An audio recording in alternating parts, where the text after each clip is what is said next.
देवभूमि संघर्ष समिति के जिला अध्यक्ष केशव चौहान का कहना है कि बीते रोज संजौली में लोग शांतिपूर्ण प्रदर्शन करके अपना रोष व्यक्त करना चाह रहे हैं, जिसके लिए प्रशासन से बार बार अनुमति भी मांगी गई थी, मगर धारा 163 के लागू होने और पुलिस प्रशासन द्वारा किए गए लाठीचार्ज और क्रिया को देखते हुए जन आक्रोश के बढ़ने से हालात बिगड़ने लगे। समिति का कहना है कि वे शांतिपूर्ण ढंग से अपने मुद्दे को सामने रखना चाहते थे, जो प्रदर्शन के दौरान स्पष्ट नहीं हो पाए। समिति का कहना है कि जिस प्रकार आज मस्जिद कमेटी संजौली ने नगर निगम कमिश्नर के सामने ज्ञापन सौंपा है और मस्जिद के अवैध हिस्से को खुद गिराने की बात मानी है, वह एक स्वागत योग्य पहल है और शिमला के शांतिपूर्ण माहौल को बनाए रखने के लिए अच्छी पहल है। हालांकि इन्होंने कहा कि संजौली में मस्जिद का मामला सिर्फ अवैध ढांचे तक सीमित नहीं है। उनका कहना है कि क्षेत्र में बाहरी राज्यों से भारी संख्या में आए ऐसे लोग जो न सिर्फ अपनी पहचान छुपा रहे हैं बल्कि आए दिन असामाजिक गतिविधियों को अंजाम भी दे रहे हैं। इनका कहना है कि संजौली स्थित एक अवैध मस्जिद ऐसे लोगों के लिए पनाहगाह सिद्ध हो रही है। ऐसे में स्थानीय लोगों ने रोष फूटा है और लोग चाहते हैं कि इस अवैध मस्जिद पर जल्द एक्शन लिया जाए, साथ ही यहां पनाह प्राप्त कर रहे और सामाजिक तत्वों पर जांच की जाए, क्योंकि भारी संख्या में ऐसे लोगों का यहां पहुंचना। और इस समिति ने कहा कि प्रदेश के विभिन्न स्थानों से अब इस प्रकार के लोगों और गतिविधियों को लेकर लोग अपनी आवाज उठाने लगे हैं। ऐसे में सरकार को जल्द जरूरी सतर्कता बरतनी चाहिए और जल्द ही प्रभावी कदम भी उठाने चाहिए। तो मेरा नाम केशव चौहान है और कल जो संजौली में धरना हुआ उसके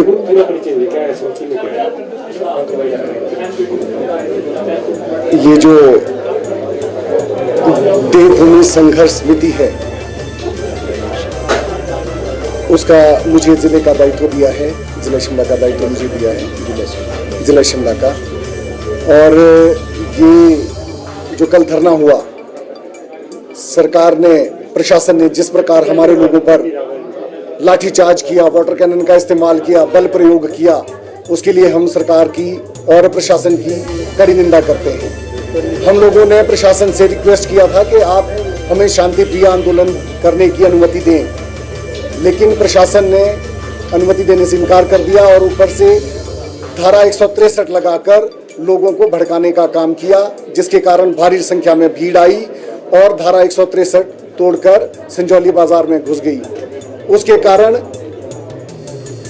भारी संख्या में लोग आए और प्रशासन ने एक तालिबानी आदेश देते हुए हमारे लोगों पर, जिसमें महिलाएं, बच्चे, बुजुर्ग, हर प्रकार के लोगों पर ताबड़तोड़ लाठियां भांजी और वाटर कैनन का इस्तेमाल किया, जो बहुत निंदनीय है।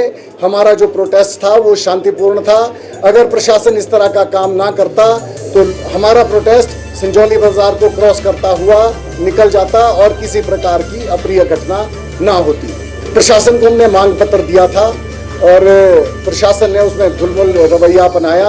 अब हम कल गवर्नर साहब का हमने टाइम लिया था, लेकिन प्रदर्शन काफ़ी देर तक चलता रहा। गवर्नर साहब ने हमें वो 3 बजे निकल गए थे और हम 13 तारीख को गवर्नर साहब से मिलेंगे और अपनी ज्ञापन देकर ज्ञापन उन्हें सौंपा जाएगा। उसमें जो मांग है, मुख्य तौर पर उस पर जो मांग थी, वो जो अवैध ढांचा संजौली बाजार में बना हुआ है, उसे जब तक इसके खिलाफ कोई निर्णय नहीं आता तब तक के लिए उस ढांचे को पूरी तरह से सील किया जाए।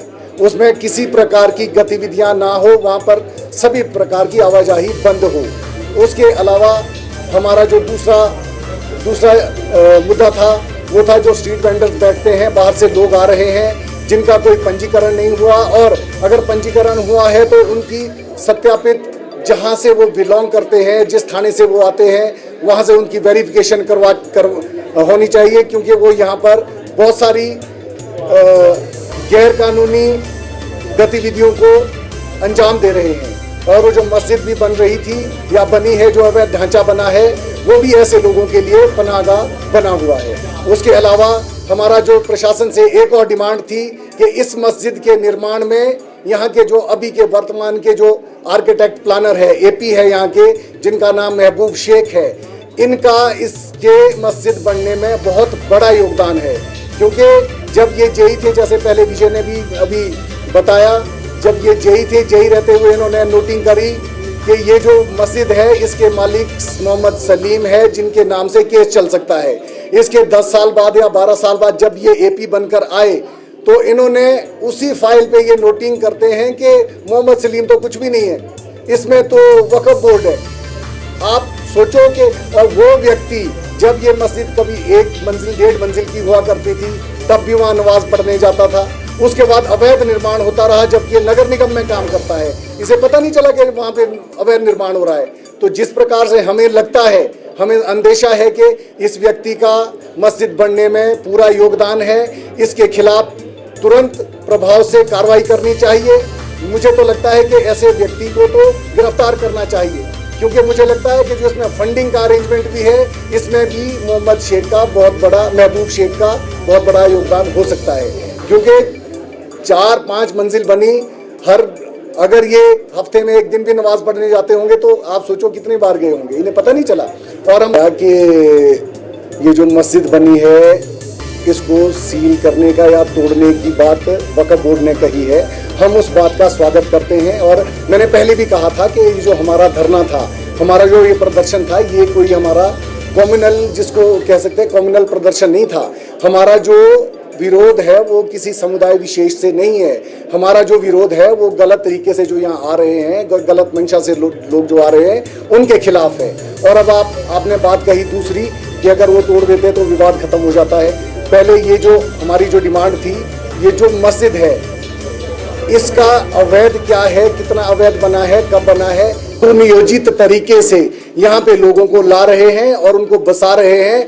ये पूरा प्लानिंग से चल रहा है। ये कोई जैसे यहाँ पर अपने काम धंधे करने के लिए भी कुछ लोग आते होंगे, हमें उनसे कोई दिक्कत नहीं है, पर कुछ गैर कानूनी तरीके से, हमने पहले भी बताया कि बहुत सारे लोग ऐसे देखने में आए हैं जिनकी आधार कार्ड पे डेट 1 मतलब 1 जनवरी, ये ही सब लोग हैं। बहुत सारे ऐसे आधार कार्ड है, हमने खुद देखे हैं। तो इससे हम लोगों को ये मंशा इनकी साफ दिखती है कि ये डेमोग्राफिक चेंज करने का एक तरीका है। एक सवाल, यहाँ पर मस्जिद कमेटी ने मस्जिद को तोड़ने और सील करने की बात कर दी है। अब क्या आपका आंदोलन होगा या आंदोलन की रूपरेखा कुछ चेंज होगी?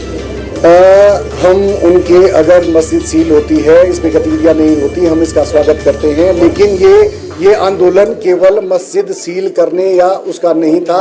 हमने पहले भी बताया कि इस आंदोलन में, क्योंकि कल धारा 163 की वजह से बहुत चीज़ें नहीं हो पाई, हम लोगों ने इस आंदोलन के माध्यम से अपने हिमाचल के जो लोग हैं, हमारे सनातनी लोग हैं, कुछ और धर्मों के लोग भी होंगे, उनको भी जागृत करना था कि आप जब भी किसी ऐसे व्यक्ति को अपनी दुकान, मकान किराए पे देते हैं तो उनकी वेरिफिकेशन यहाँ करने के बजाय उनके अपने पर्टिकुलर थाने से भी उनका रिकॉर्ड ले लें कि वहाँ उनका रिकॉर्ड क्या है, क्या वो कहीं वो आपराधिक गतिविधियों में तो नहीं है, या फिर जो यहाँ वो आए हैं उनका मकसद कोई काम धंधा करना है, या फिर उनका मकसद कुछ और ही चल रहा है। जिस प्रकार का डेमोग्राफिक चेंज करने की हम बात कर रहे हैं वो तो नहीं है उनका मकसद। ये देखना चाहिए।